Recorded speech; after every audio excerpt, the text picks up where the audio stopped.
Okay, I hope everyone's well. So today is the second lecture on partial derivatives. I said that the product and quotient rules also applied when we're using partial differentiation, just like normal differentiation. So I asked you to do 4 questions from the worksheet yesterday. Hopefully they were okay. Now, the first example I'm going to use of product or quotient rules is question 5 from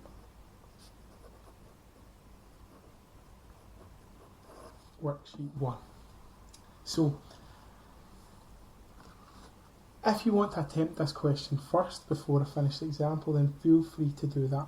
So that is f of xy is e to the power of xy cos x. Now, I've just used the function terminology rather than z, and you'll see that depending on how the question is given to you. So let's have a look. So,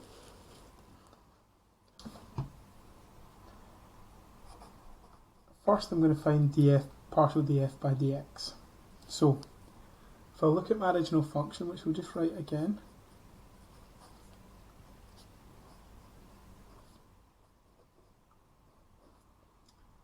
both parts of my function, which are multiplying, have an x in them.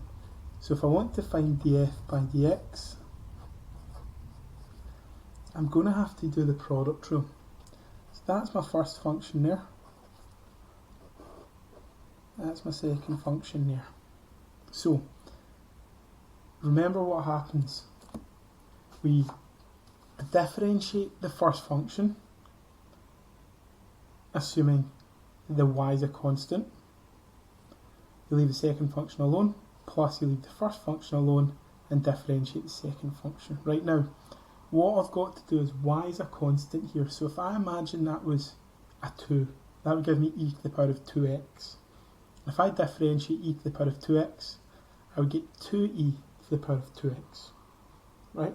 So if I differentiate e to the power of xy, I'm going to get ye to the power of xy. Then I leave the second one alone, cos x, plus you leave the first one alone, multiply by what you get if you differentiate the second one. So differentiate the first one, leave the second one alone, add what you get if you leave the first one alone and you differentiate the second one. So just tidy that up.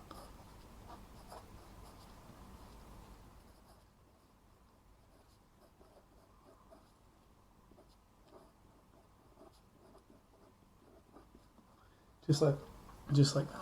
Right now, again, I'm going to write the function again.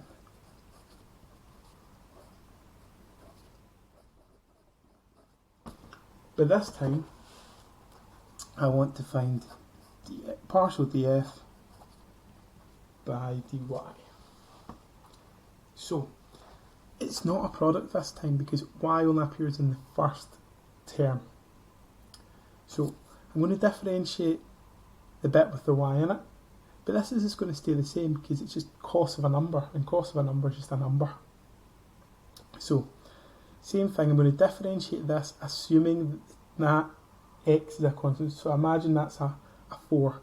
So if I differentiated e to the power of 4y, I would get 4e to the power of 4y. So if I differentiate e to the power of xy, I get xe to the power of xy. And remember, that's just a number, that's just a constant.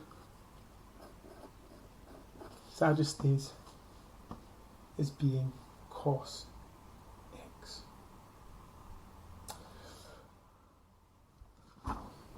Now that's a tricky example, is a wee bit to get your head around.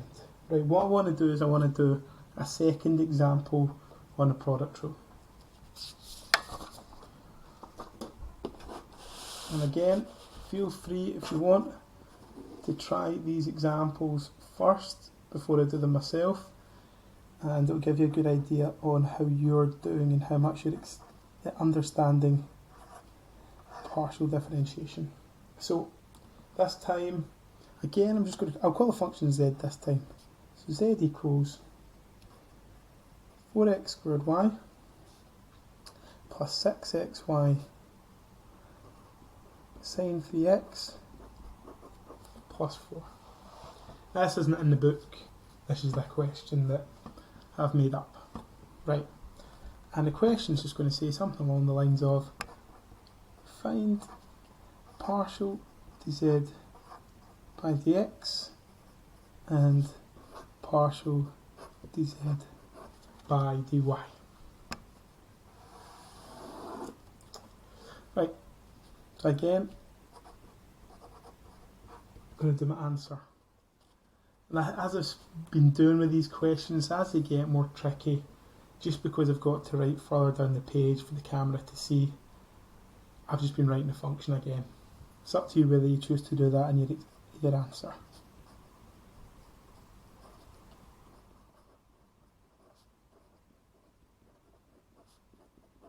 Right, so I'm going to be finding dz by dx first, right? So this bit here has just got one x term in it, so I'm just going to differentiate that like normal. This bit here though has got 6xy, so that's got an x in it, and sine 3x, so that's got an x in it. And that doesn't have any x's in it, right? So I'm going to have to differentiate this x here, this x here, this x here. But this bit is going to be a product rule question. So 1 and 2 for my product rule, and you can differentiate at the side if it helps you before you put it into the product rule formula, whatever suits you. So partial dz by dx, so you're just going to differentiate 4x squared. Remember, the y is just a number, so it's just going to stay there, so that just gives me 8xy. Right, then I'm going to differentiate the first one, so if I differentiate that, I just get 1, so that gives me 6y. Leave the second one alone, sine 3x. I'll just do the product rule in a bracket. Plus, leave the first one alone. Multiply by what I get if I differentiate that second one. And I know if I differentiate sine 3x, I get 3 cos 3x. So in here, I've done my product rule. So differentiated the first, left the second alone, plus the first left alone, multiply by what I get if I differentiate the second. And if you differentiate a number, you just get 0. You don't need to write in plus 0, I'm just doing it so you can see what's going on. So partial dz by dx is 8xy plus 6y sine 3x plus 18xy cos 3x. Okay, so next I'll write down the function again. So I'll write down the function again just so that you can see what I'm doing as I'm doing it, because me putting the 1 and 2 there may confuse things when we're using y.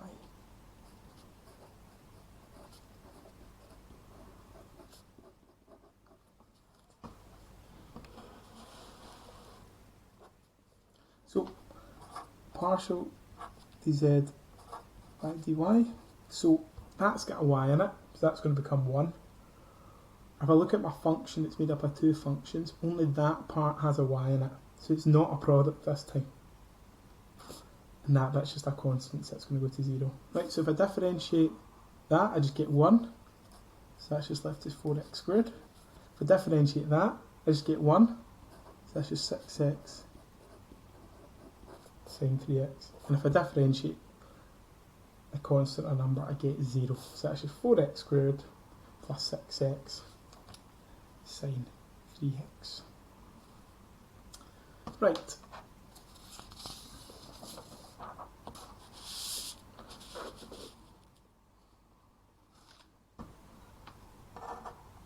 Right, let's just look at the last example, and this is the quotient rule. And again, I'm just going to take one of the examples from worksheet number 1. So we're going to look at question 6.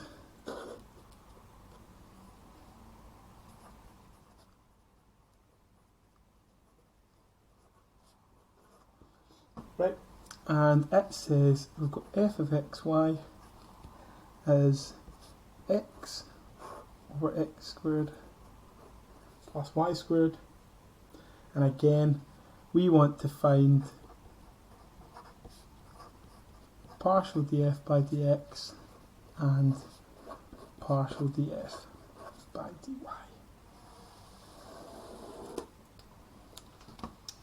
Again, if you want to try this by yourself, then go for it just now. Otherwise, I'm just about to go through the answer. So, write the function first of all.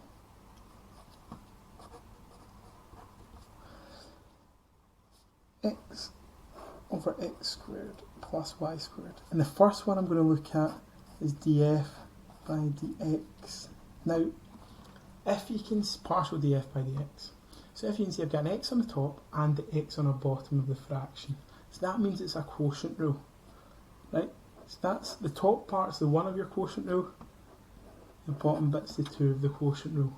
And remember, just to remind you, the quotient rule is 1 dash 2, take away 1, 2 dash, all over 2 squared.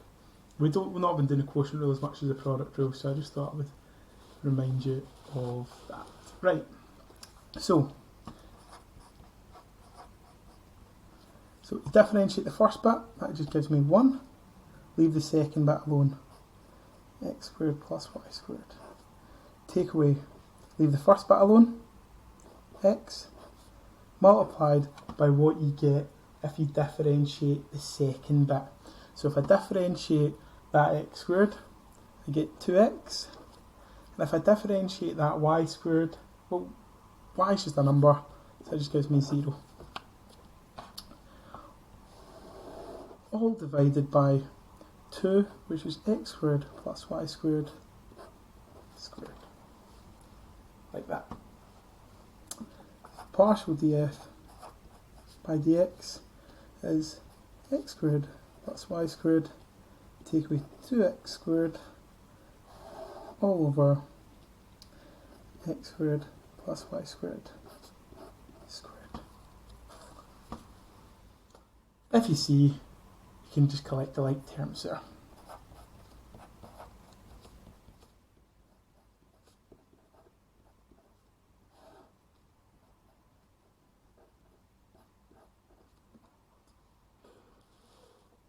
So, differentiated. So if we look at this again, so this was 1, you differentiate that, that's part 1, so if you differentiate x, you get 1, you leave 2 alone. Take away, you leave 1 alone, and you differentiate 2. And remember, differentiate with respect to x, so that becomes 2x, and that becomes 0. All divided by 2 squared. All I did here was multiplied x and 2x together, so that gave me my 2x squared. Everything else stays the same. Then I just collected my like terms. I've ended up with that answer there.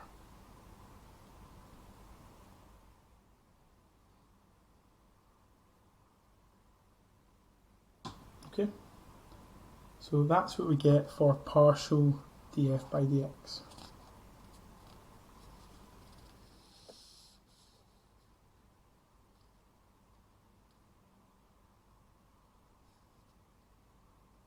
Okay,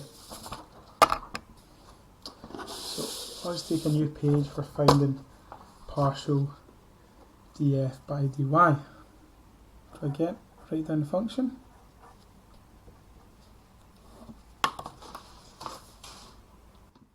Okay, so we've got x over x squared plus y squared. Now, the issue we have here is we've got our y on the bottom.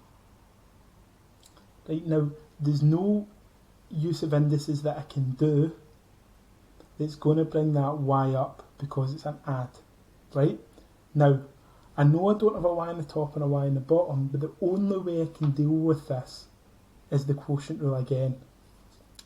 Right? I'm going to let that be my 1, and let that be my 2. So, df by dy. So remember, I'm differentiating with respect to y this time. So formula again, 1 dash 2, take away 1, 2 dashed, all over 2 squared. Now, remember that's a constant, so if I differentiate that, it's going to give me 0. Right? When I differentiate that, I'm going to get 0. When I differentiate that, I'm going to get 2y. Right? So,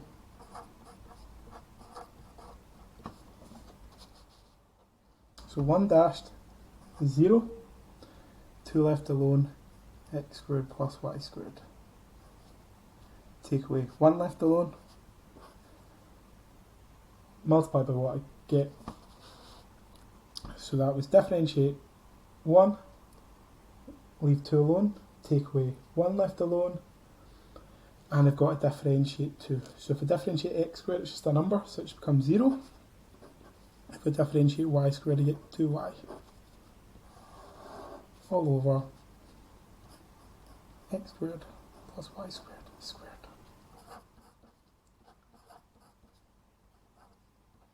Partial df by dy. Well, this bit is going to give me 0. Negative x times 2y is negative 2xy. All over x squared plus y squared squared. Okay, so those are two very difficult questions.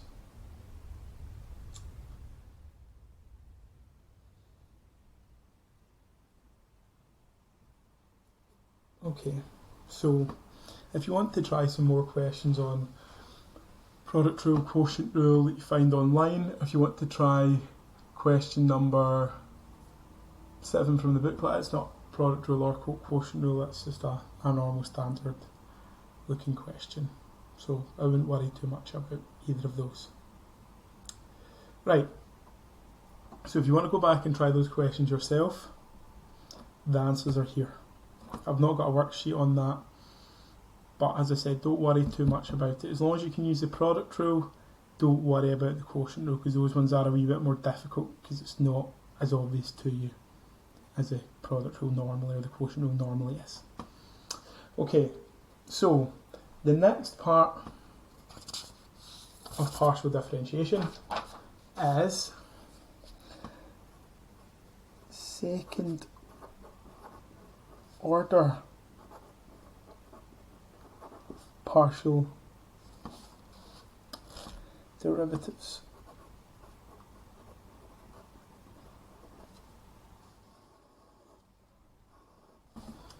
Now, we've used second order partial differentiation before in this course.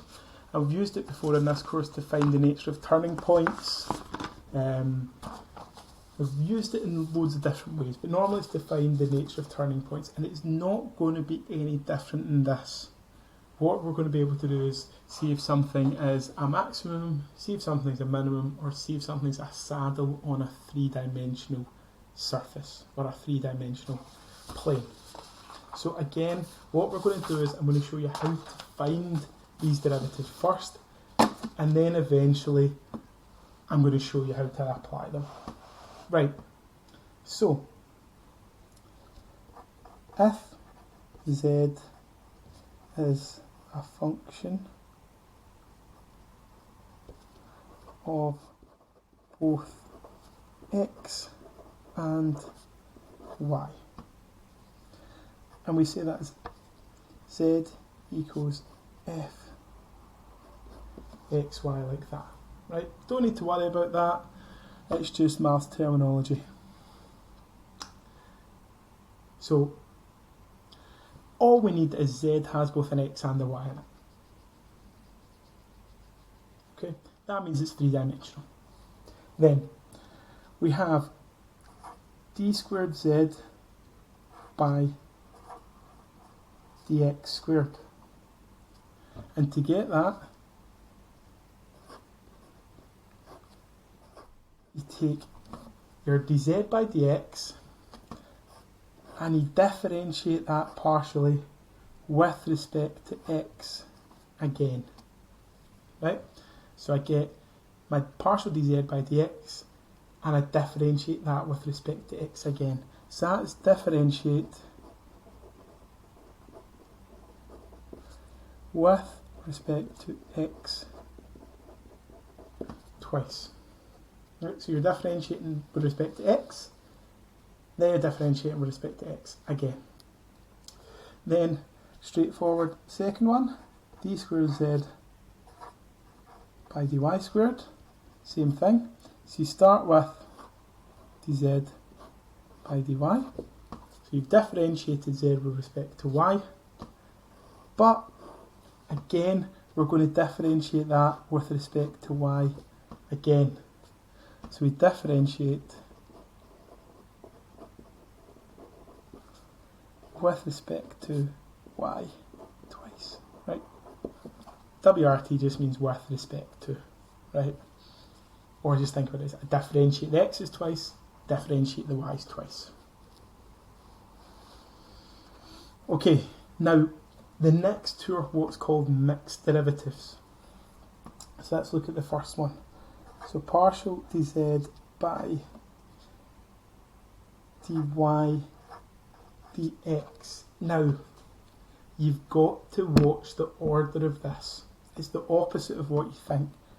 What that means is, you've differentiated z with respect to x first, right?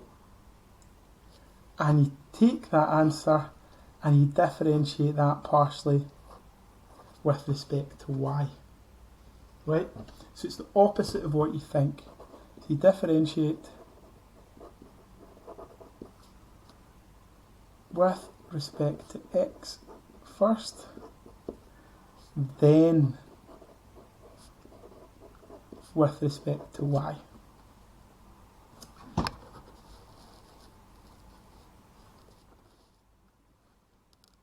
And then lastly, d squared z by dx dy, which obviously just means you differentiate first with respect to y, and you differentiate that with respect to x second.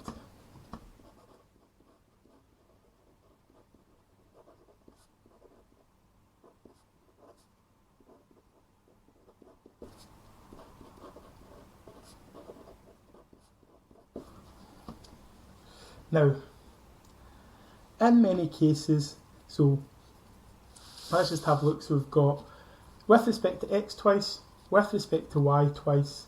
These two are called our mixed second derivatives because you're differentiating with respect to both x and then y, or y and then x.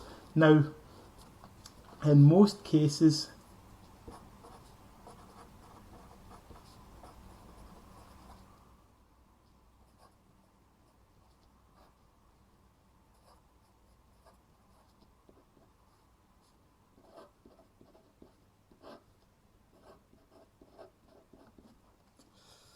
okay, so in most cases, those most mixed derivatives are the same thing. So we only tend to work out one of them.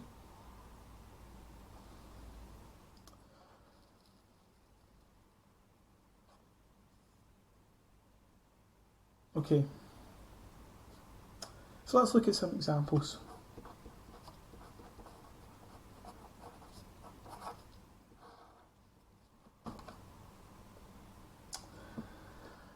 So find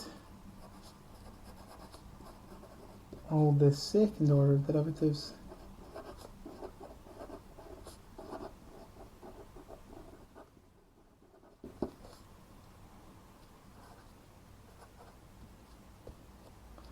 really put partial derivatives in there.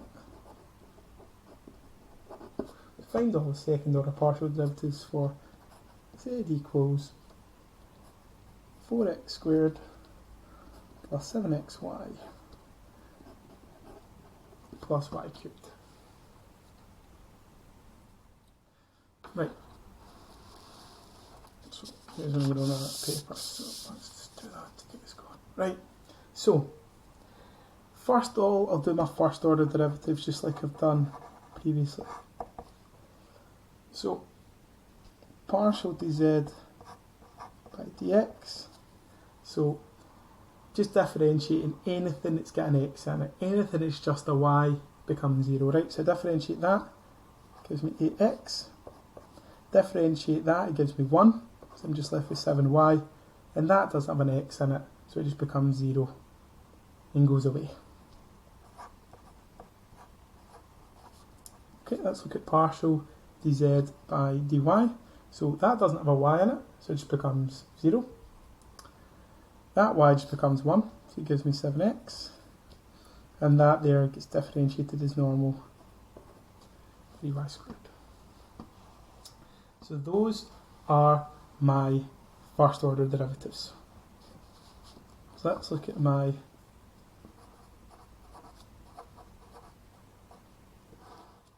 second order derivatives. So first of all, let's look at d squared z by dx squared.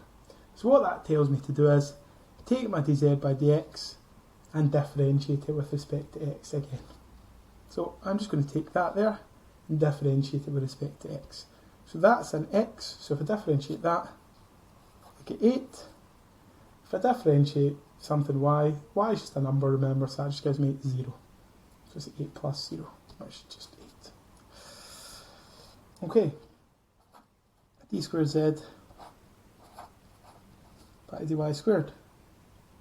So that means I've got to differentiate my dz by dy by y a second time. So again, that's got an x in it, so that's just the number, so that just becomes 0. And that, if I differentiate that, it just gives me 6y.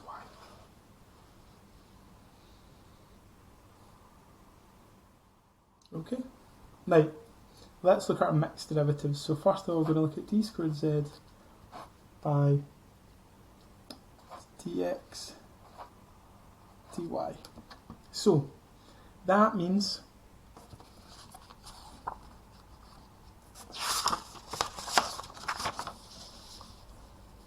I'll just put my first derivatives back up. Right, so I just put that bit on top of my second derivative. Right, so these are my first derivatives. So that's telling me I have to take dz by dx and then differentiate it with respect to y. So I need to differentiate this with respect to y. So if I differentiate that with respect to y, I just get 0. If I differentiate that with respect to y, I just get 7. Right, then look at the next one. So d squared z by dx dy. So all that's telling me this time is I start with dz by dy and I differentiate that with respect to x. So dz by dy is this thing here. If I differentiate that with respect to x, I get 7. If I differentiate that with respect to x, I get 0. So there are my 4 second derivatives. Okay? And if you always think of it, that's what I'm differentiating for a second time, and that's what I'm differentiating it by. What I'm differentiating, and that's what I'm differentiating it by.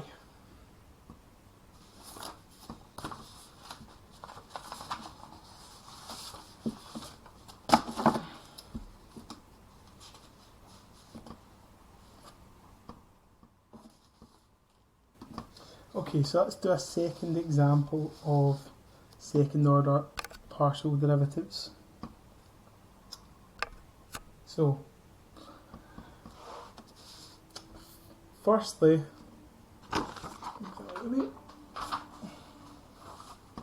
so let's look at z equals x to the power of 4 y squared plus 18y squared to equal 4xy take away 10x plus 8.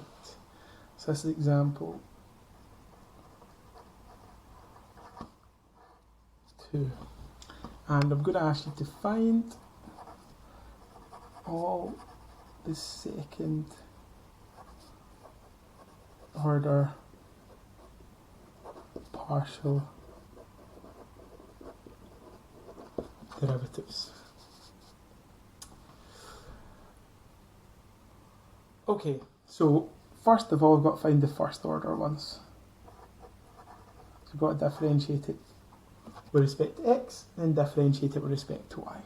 So dz by dx, so that's got an x in it, so I can differentiate that.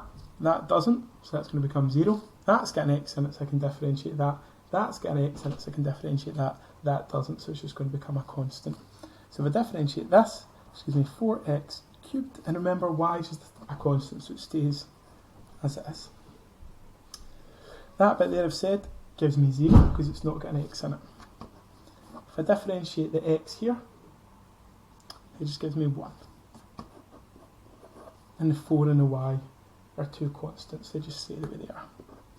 If I differentiate 10x, I get 10. If I differentiate 8, I get 0, so that just goes away. So look at the next one. Partial dz by dy. So again, you're only going to be able to differentiate functions with a y in it. Anything that's just an x or anything that's just a number just becomes 0. So if I differentiate that there, so that gives me x to the power of 4 times 2y. So if I differentiate that, it gives me 2y. Differentiate that, it gives me 36y. If I differentiate that y, it gives me 1. So it just gives me negative 4x. If I differentiate that x, there's no y in it, so it gives me 0. Again, that's not got a y in it, so it gives me 0.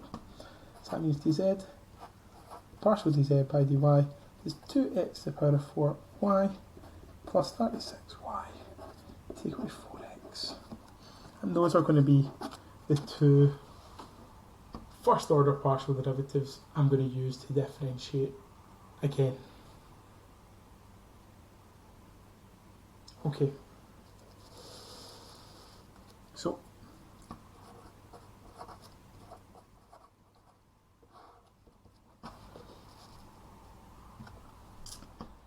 right. So first one, partial dz squared by dx squared. So that means I take dz by dx and I differentiate it with respect to x again. So that means I'm going to get a term here. That's not got an x in it, so that's just going to become 0. That's not got an x in it, so it just becomes 0. Right. So that just gives me 12x squared y squared. Then d squared z by dy squared, which means I take dz by dy and differentiate that with respect to y again. So that means I can differentiate that y and I can differentiate that y there. That's just a constant, so it's going to become 0. So if I differentiate that y there, I get 1. So I get 2x to the power of 4. And if I differentiate that y there again, I just get 1. So that just means I've got 36. Okay, so then we're going to do d squared z by dy dx. So that means I'm going to be, that's what I'm going to be differentiating, and that's what I'm differentiating it by. So I'm differentiating this function here with respect to y. So that means I'm going to be differentiating that, and that's going to become 0. So if I differentiate that, it's going to give me 2y. So that's going to give me 4x cubed times 2y If I differentiate 4y, I just get 4. If I differentiate 10 with respect to y, I get 0.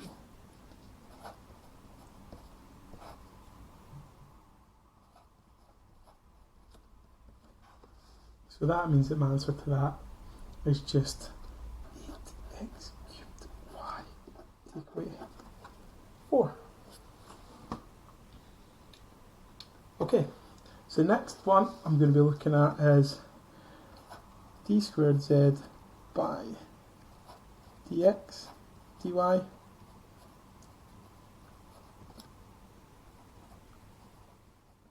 So again, I'm going to be differentiating the first order derivative with dy on the bottom, and I'm going to be differentiating that with respect to or by x.